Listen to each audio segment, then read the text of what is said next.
On Christmas morning, 1941, a man wearing a nondescript civilian suit stepped off a flying boat into the warm Hawaiian air, traveling under a false name for security.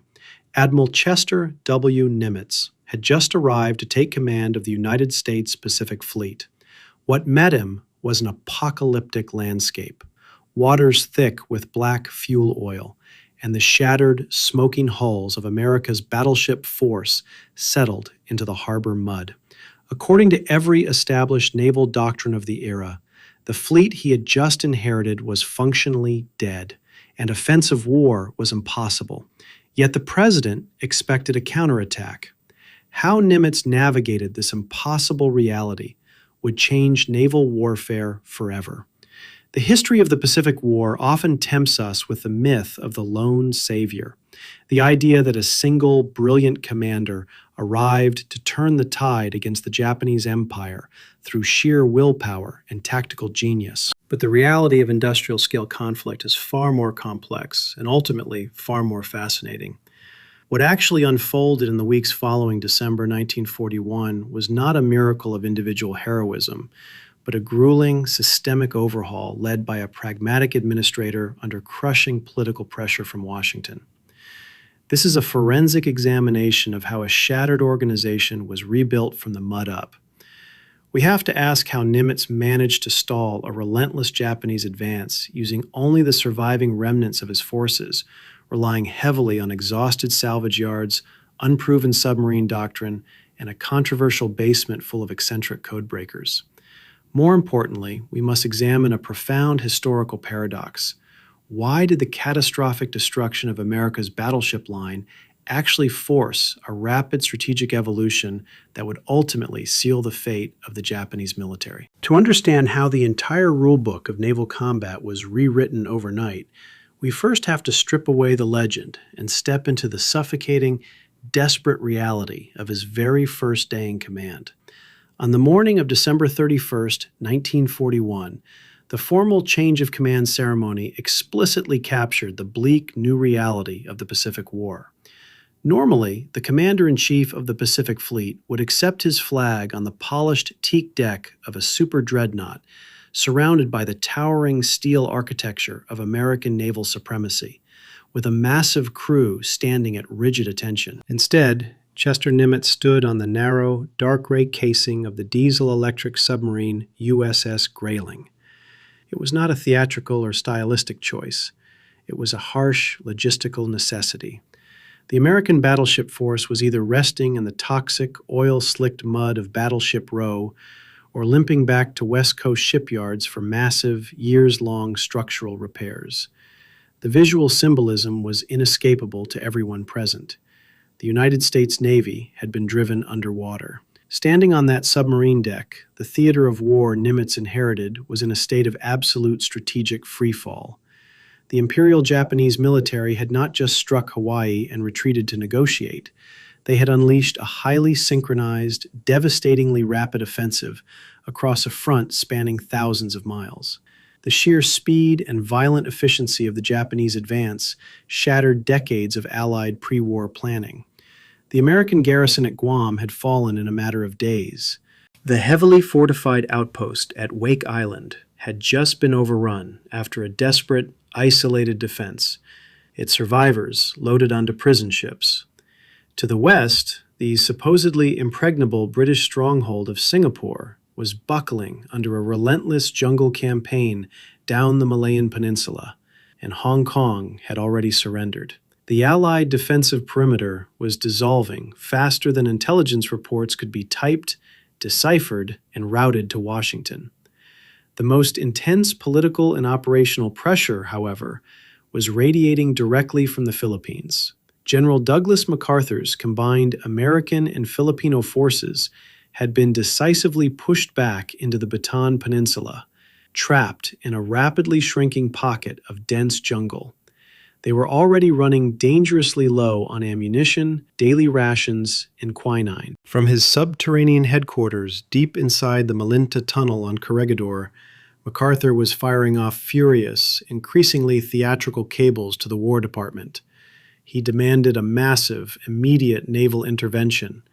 He expected the Pacific Fleet to somehow smash through the expanding Japanese blockade, deliver fighter squadrons and reinforcements, and secure his logistical supply lines. It was an explosive demand, deeply resonant with a terrified American public, reading daily newspaper headlines about the doomed, heroic defenders of Bataan. But mechanically and mathematically, a rescue was a strategic fantasy. Even if the battleships at Pearl Harbor had been fully operational, sailing a slow, heavy surface fleet thousands of miles across the Pacific, straight into the teeth of land-based Japanese aviation and a vastly superior enemy fleet, would have been a suicide mission. Nimitz knew it, the naval planners knew it, but the political pressure from the White House and the press to do something for MacArthur's trapped army was immense.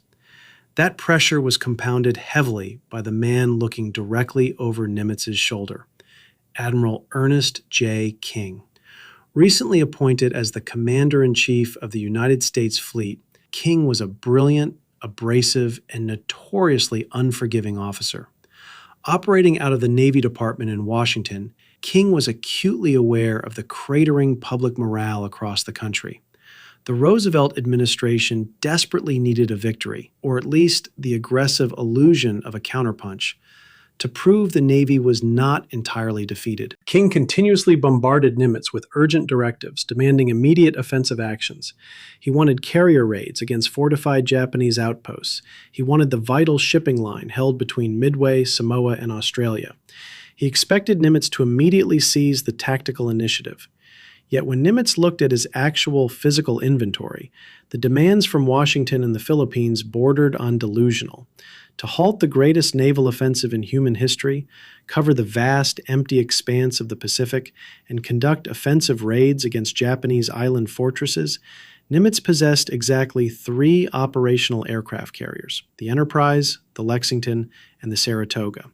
Alongside them was a disparate collection of surviving cruisers and destroyers, and a small submarine force that was already quietly reporting alarming systemic mechanical failures with their primary torpedoes. If Nimitz lost those 3 precious flight decks in a poorly calculated raid, the west coast of the United States would be wide open to direct attack.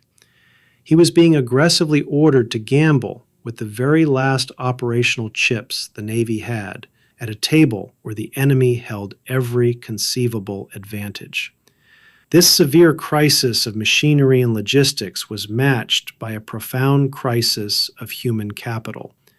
When Nimitz walked into the Pacific Fleet headquarters, a reinforced concrete building overlooking the still smoldering wreckage of the harbor, he found an organization paralyzed by trauma. This was the exact same command staff, the same intelligence officers, and the same planners who had served under the ousted Pacific Fleet commander, Admiral Husband Kimmel. They had failed to anticipate the morning of December 7th. They had failed to protect the fleet.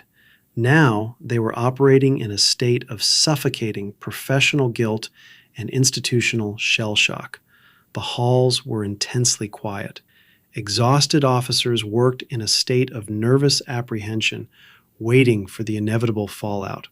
In Washington, angry politicians, congressional committees, and the national press were out for blood.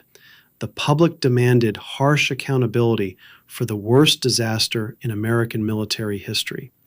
The universally accepted protocol in any military bureaucracy, particularly after a catastrophic, humiliating failure, is to clean house. The expectation was absolute. The new commander would arrive, conduct a ruthless purge of the disgraced Pearl Harbor staff, and immediately install his own hand-picked loyalists to project decisive strength and signal a new era of competence. Everyone working in that headquarters building fully expected to be fired, abruptly reassigned, or court-martialed. Admiral King expected a purge. The administration expected a purge. The men themselves expected to be removed.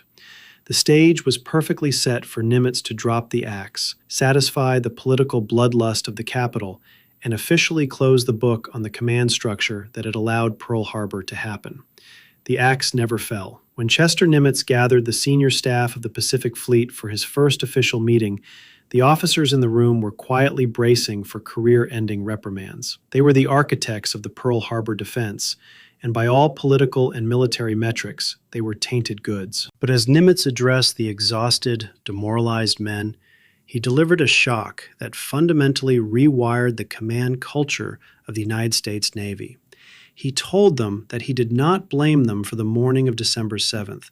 He stated, clearly and unequivocally, that he had complete confidence in their abilities, and he ordered them to stay in their posts and get back to work. This was not an act of grandfatherly compassion. It was a staggering professional gamble. By retaining his predecessor's disgraced intelligence apparatus, most notably the Chief Intelligence Officer, Lieutenant Commander Edwin Layton, Nimitz was directly defying the unspoken expectations of both the American press and Admiral King in Washington. He went a step further, throwing his absolute command protection over the eccentric, chronically sleep-deprived cryptanalysts working in a heavily guarded, windowless basement known as Station HYPO.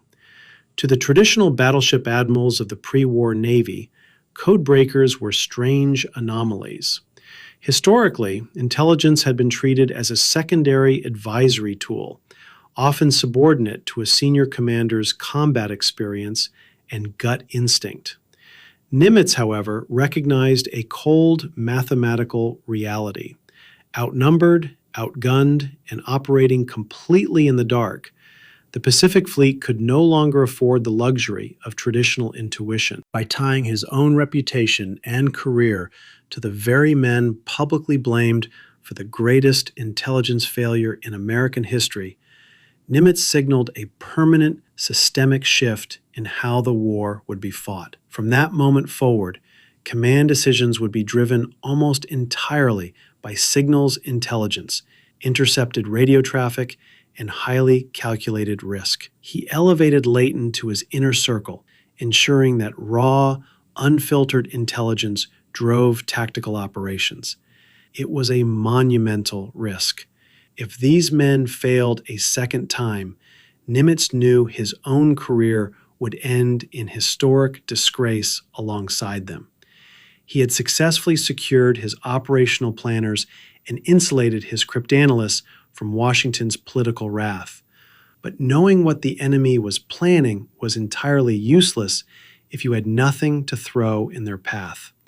Nimitz had saved his brain trust, but as he looked out over the black, oil-slicked waters of the harbor, he faced his next immediate terrifying problem. He had to somehow generate offensive combat power out of mud, twisted wreckage, and 3 overworked flight decks.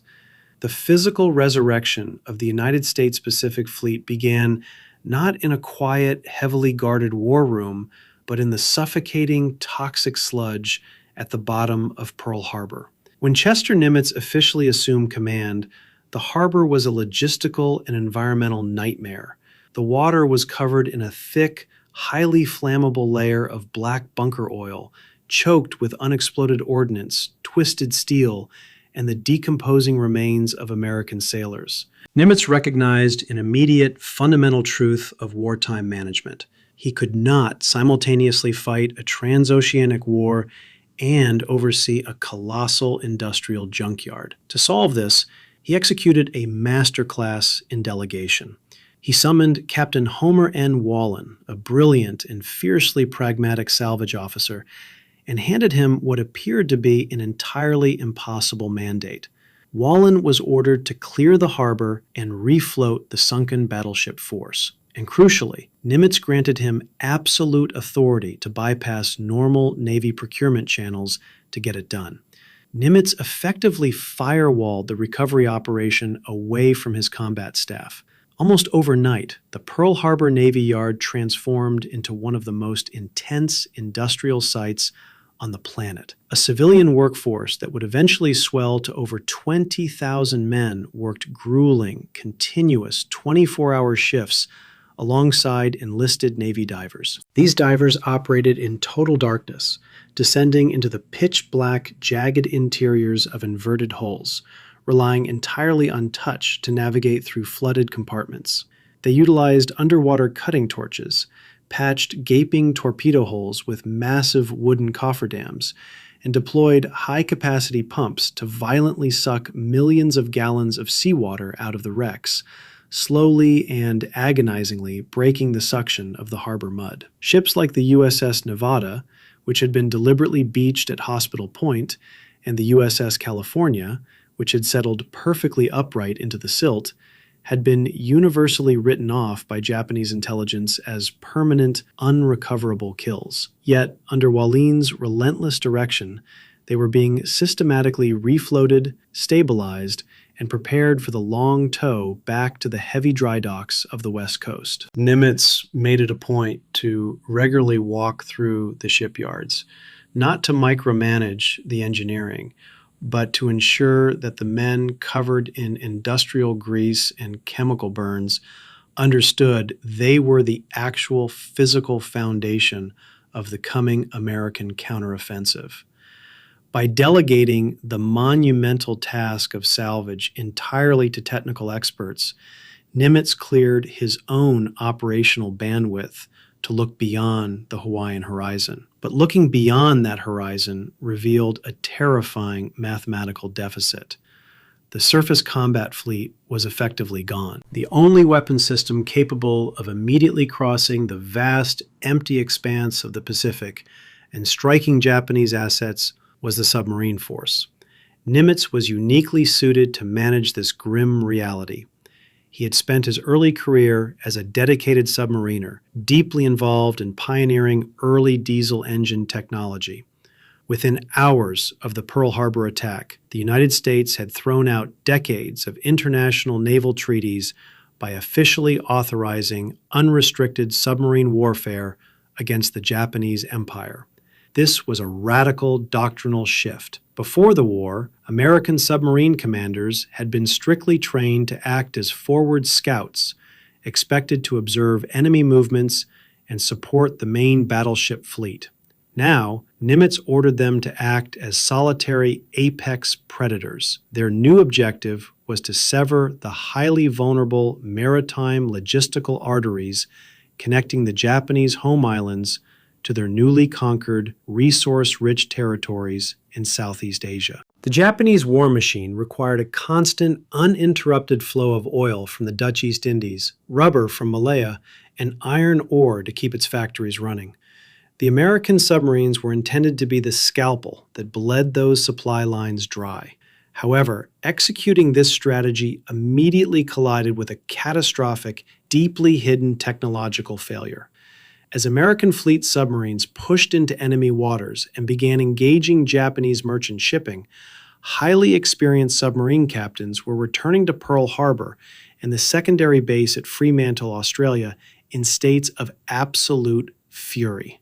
They were aggressively maneuvering into perfect firing positions, launching their torpedoes point blank at slow-moving enemy tankers, only to watch their weapons either run inexplicably deep and pass harmlessly under the keels, or detonate prematurely in the open water long before reaching the target. The standard issue American weapon, the Mark 14 torpedo, developed in strict, highly compartmentalized secrecy during the peacetime years, was fundamentally flawed. It was equipped with the highly classified Mark 6 magnetic influence exploder, designed to sense the magnetic field of a steel hull and detonate underneath the ship to break its keel. Instead, variations in the Earth's magnetic field near the equator were causing the torpedoes to explode randomly. Even worse, when commanders disabled the magnetic feature and relied on the backup contact exploder, the firing pins were structurally too weak. On a perfect 90-degree hit against a steel hull, the firing pin would frequently crush itself upon impact without detonating the warhead. Rather than fixing the weapon, the notoriously defensive Bureau of Ordnance in Washington stubbornly refused to acknowledge the defect, officially blaming the submarine commanders for poor marksmanship and cowardice. Nimitz found himself fighting a highly political dual-front war, one against the Japanese Navy and another against the bureaucratic inertia of his own weapons establishment. He had to politically shield his frustrated submarine captains, ordering them to maintain the pressure and push deeper into hostile waters, while quietly authorizing his own technical staff to unofficially bypass the Bureau and conduct unauthorized live-fire testing against cliffs in Hawaii to prove the weapons were defective. It was a slow, agonizing process of attrition that would take over a year to fully resolve. But Nimitz knew that every Japanese transport sent to the bottom, even with defective weapons, bought the United States something it desperately lacked: time. Time, however, was precisely what Admiral Ernest King in Washington was refusing to grant. King was operating under intense, suffocating political pressure from the Roosevelt administration to demonstrate to a terrified American public that the Navy was not cowering behind the California coast. He relentlessly demanded offensive action.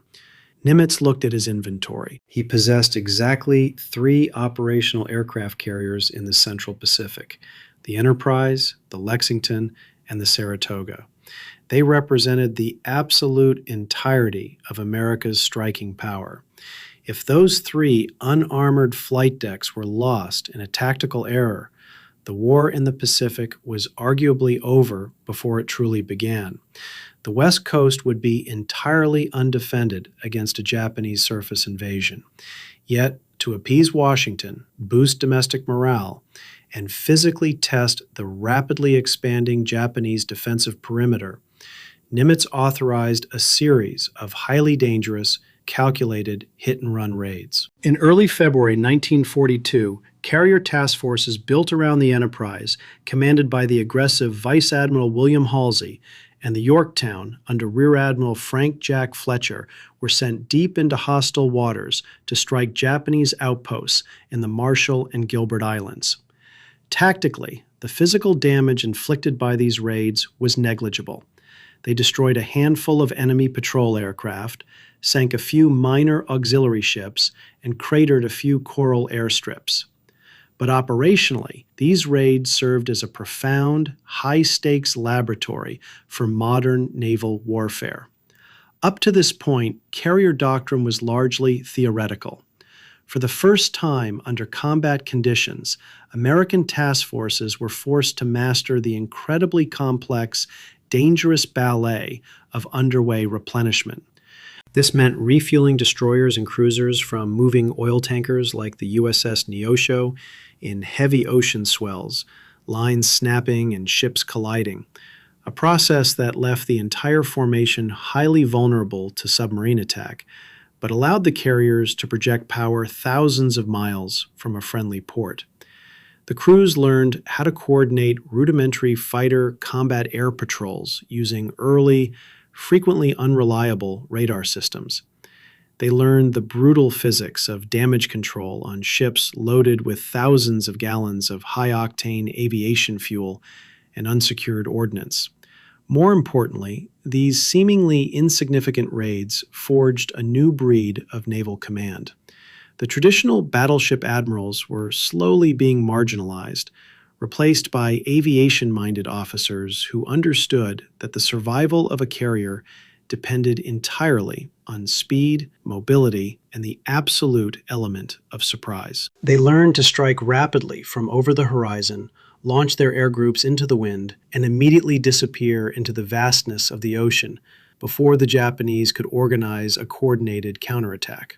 Nimitz recognized that these hit-and-run tactics, while invaluable for training his untested crews, were barely registering on the strategic scale in Tokyo. To truly disrupt the Japanese operational tempo, the United States needed to execute a strike that defied basic geographical and military logic. This imperative birthed the most audacious, mechanically bizarre operation of the early war, the Doolittle Raid. In April 1942, Nimitz agreed to commit 2/3 of his operational Pacific carrier force to a highly classified, unprecedented joint Army-Navy mission. The newly commissioned carrier, USS Hornet, sailed into the Pacific with 16 massive, land-based Army Air Force's B-25 Mitchell bombers lashed tightly to its wooden flight deck. The bombers were so large their wings hung over the edges of the ship, meaning they could not be struck below into the hangars. They sat fully exposed to corrosive salt spray, and their massive footprint meant the Hornet's own protective fighter squadrons were trapped below deck, rendering the ship completely defenseless. Commanded by Lieutenant Colonel James Doolittle, the Army bombers were entirely incapable of landing back on a carrier deck. This was a strictly one-way ticket to strike the Japanese home islands and attempt to fly onward to crash land in friendly areas of China. Escorted by Admiral Halsey on the Enterprise, which provided the only combat air cover for the entire fleet, the task force pushed deep into hostile waters, maintaining absolute radio silence. It was an apocalyptic strategic gamble. If the Japanese combined fleet intercepted this specific task force, the United States would lose the bulk of its carriers in a single afternoon. The agonizing tension broke on the morning of April 18th, when the American ships were visually spotted by a lone Japanese early warning picket boat, the Nito Maru, roughly 650 miles off the coast of Japan. Halsey immediately ordered a cruiser to sink the small vessel, but it was too late. The picket boat managed to broadcast a radio warning, and the critical element of surprise was compromised. Faced with the immediate, terrifying threat of land-based Japanese bombers swarming his highly vulnerable flight decks within hours, Halsey was forced into a split-second, ruthless decision. He ordered Doolittle to launch immediately, roughly 200 miles further out from the target than originally planned, condemning the aviators to severe fuel starvation. Lumbering down the violently pitching deck of the Hornet into gale-force winds and 30-foot swells, the heavy, overloaded bombers barely cleared the waves before pulling up into the low, overcast sky. The moment the last B-25 left the deck, Halsey immediately ordered his precious carriers into a hard turn and ran for Hawaii at top speed, leaving the Army aviators to face the Japanese Empire entirely alone. From a purely physical and industrial standpoint, the bombs dropped by Doolittle's raiders scattered over Tokyo, Yokohama, and Kobe inflicted virtually zero strategic damage to the Japanese war machine. But wars are not fought strictly in steel mills and shipyards. They are fought in the minds of the men directing the conflict. Up to this precise moment, the Japanese Imperial General Headquarters had viewed the American carrier raids in the Marshalls and Gilberts as nothing more than the desperate, annoying flailing of a defeated enemy, basking in an overwhelming aura of invincibility that historians would later term victory disease. The highly conservative factions within the Japanese Naval General Staff, led by Admiral Osami Nagano, advocated for a methodical, slow consolidation of their newly conquered territories. They believed the American fleet was fundamentally neutralized and argued for a cautious southern advance to sever supply lines to Australia. The Doolittle Raid violently shattered that comfortable illusion of geographical immunity. Suddenly, the sacred airspace of the Japanese home islands had been breached. More shockingly, the emperor's own palace in Tokyo had been placed in theoretical physical danger. For the Japanese High Command, this was not viewed as a military setback. It was a profound cultural, spiritual, and psychological humiliation that demanded an immediate, overwhelming, and absolute response. This psychological shock provided the exact political leverage needed by the aggressive commander-in-chief of the Japanese Combined Fleet, Admiral Isoroku Yamamoto. Yamamoto had long argued against the Naval General Staff, insisting that taking territory in the South Pacific was ultimately meaningless as long as the American aircraft carriers remained operational. He clearly understood that the sudden, aggressive mobility demonstrated by Nimitz's task forces was a permanent, existential threat to the Japanese Empire. The conservative planners who had previously blocked Yamamoto's aggressive designs were suddenly paralyzed by the extreme embarrassment of the Tokyo bombing. Using the Doolittle Raid as his ultimate political weapon, Yamamoto threatened to resign unless he was given full authorization for a massive, complex, and final offensive operation. He intended to stretch his entire, seemingly invincible fleet across the Pacific, threatening a strategic American outpost so vital that Chester Nimitz would be absolutely forced to commit his remaining fragile carriers to defend it. Yamamoto was no longer interested in perimeter defense or gradual expansion. He wanted to provoke a decisive, apocalyptic naval battle that would draw the American carriers out of hiding and permanently annihilate them. The trap he began to rapidly design would be set at a tiny, remote coral atoll in the Central Pacific, acting as the final sentry post before Hawaii. Its name was Midway. Yamamoto was baiting a trap for an American fleet that, in reality, no longer existed in the form he expected. Here lies the profound, overarching irony of the early Pacific War. The devastating tactical success of the Japanese strike on Pearl Harbor had accidentally solved the United States Navy's deepest institutional flaw. For more than 2 decades, American naval planning had been fiercely dominated by the senior traditionalists of the so-called Gun Club. These orthodox admirals dogmatically insisted that massive, slow, heavily armored battleships remained the undisputed arbiters of sea power, stubbornly relegating aircraft carriers to secondary roles as mere scouts, spotters, and auxiliary escorts. By settling those colossal dreadnoughts into the Hawaiian mud, the Japanese military bypassed years of bureaucratic resistance, instantly shattering the old guard's entrenched operational doctrine. Nimitz was left with absolutely no choice. He could not fight a traditional fleet engagement even if he wanted to.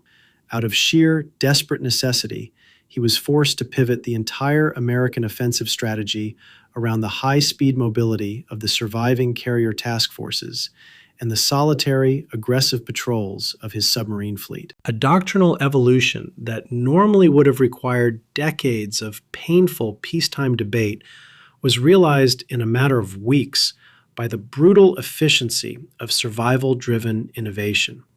The American war machine had been abruptly modernized ahead of schedule, transformed from a rigid surface line into a flexible, intelligence-guided weapon. Yet this radical new concept of naval warfare remained entirely unproven. The hit-and-run operations in the Marshalls and the spectacular gamble of the Doolittle Raid had merely tested the machinery's gears. As the late spring of 1942 approached, this newly improvised American strategy was rushing toward the open ocean, where it would face its first definitive apocalyptic test against a massive, concentrated enemy fleet. That definitive test arrived in early May 1942 in the oppressive heat of the Coral Sea. Intercepts pulled from the windowless basement of Station HYPO revealed a massive Japanese amphibious force moving toward Port Moresby, New Guinea. If Port Moresby fell, the Japanese would effectively sever the vital supply lines to Australia, isolating the continent and cementing their southern perimeter. For Chester Nimitz, this was the moment of absolute, terrifying commitment. The raw intelligence sitting on his desk suggested he could intercept the invasion before it landed, but acting on that intelligence meant sending the carriers Yorktown and Lexington directly into the path of veteran Japanese aviators. If the codebreakers were wrong, or if the intercepted traffic was an elaborate trap, Nimitz was blindly driving 2/3 of America's Pacific striking power into an ambush. The traditional naval establishment still viewed signals intelligence as a dangerous, unreliable novelty. To risk the only surviving capital ships on intercepted radio traffic was an operational gamble so extreme it bordered on professional suicide. Yet, looking at the data, Nimitz chose to trust the men he had shielded from Washington's political wrath. He ordered his carriers south. What unfolded over the next several days was a violent, chaotic collision that fundamentally rewrote the rules of engagement. The Battle of the Coral Sea became the first naval battle in human history where the opposing surface ships never once sighted or fired directly upon each other. The entire engagement was fought blindly over the horizon by opposing squadrons of dive bombers and torpedo planes hunting through dense cloud cover and blinding rain squalls. It was a brutal, incredibly steep learning curve for the untested American crews facing the undisputed masters of the Pacific sky. The physical cost of this new warfare was staggering. The massive carrier Lexington was gutted by internal aviation fuel explosions and had to be abandoned and scuttled. The Yorktown limped away with devastating bomb damage to her flight deck. By a strict accounting of sunken tonnage, the Japanese Naval Command claimed a clear tactical victory. But as the smoke cleared over the Pacific, a profound strategic reality emerged. For the first time since the war began, a major Japanese amphibious advance had been stopped dead in its tracks. Shaken by the unexpected ferocity of the American carrier response and the severe depletion of their own flight groups, the Japanese invasion force turned around and abandoned the assault on Port Moresby. Nimitz had lost a precious flight deck, but he had proven something far more valuable. The system he had painstakingly built out of the ashes of Pearl Harbor actually worked. Carrier-centric warfare, guided entirely by decrypted intelligence, could successfully blunt the Japanese war machine. The man who had stepped off a flying boat in a nondescript civilian suit had not just salvaged a ruined fleet, he had forged an entirely new operational doctrine, creating a weapon capable of striking back in the dark. When that man in the nondescript civilian suit first stood overlooking the toxic, smoldering wreckage of Battleship Row in late December 1941, the political demand from Washington was clear: launch an immediate, heroic counterpunch. But the brutal math of industrial warfare dictates that global conflicts are not won by blind aggression, nor are they won by the singular tactical genius of a lone savior. They are won by building resilient, adaptable systems. Nimitz managed to stabilize a collapsing transoceanic theater not by charging his remaining ships into a glorious final battle, but by fundamentally rewiring the institutional culture of the United States Navy. His victory over those first critical 6 months was a triumph of structure and delegation. He recognized that true command meant trusting disgraced, exhausted codebreakers in a windowless basement over the established gut instincts of traditional admirals. It meant empowering salvage engineers to physically drag combat power out of the harbor mud, and it meant relying entirely on the surviving technologies of high-speed aircraft carriers and solitary submarine patrols. Most importantly, Nimitz accepted the exact reality that the old naval establishment had fought for decades to deny. The traditional rules of fleet engagement were dead, resting permanently at the bottom of the harbor. By abandoning obsolete dogma and embracing a flexible, intelligence-driven organization, Nimitz accomplished the impossible. He bought the United States the one resource it desperately needed: time. This quiet, grueling administrative overhaul did more than just blunt the Japanese advance in the Coral Sea.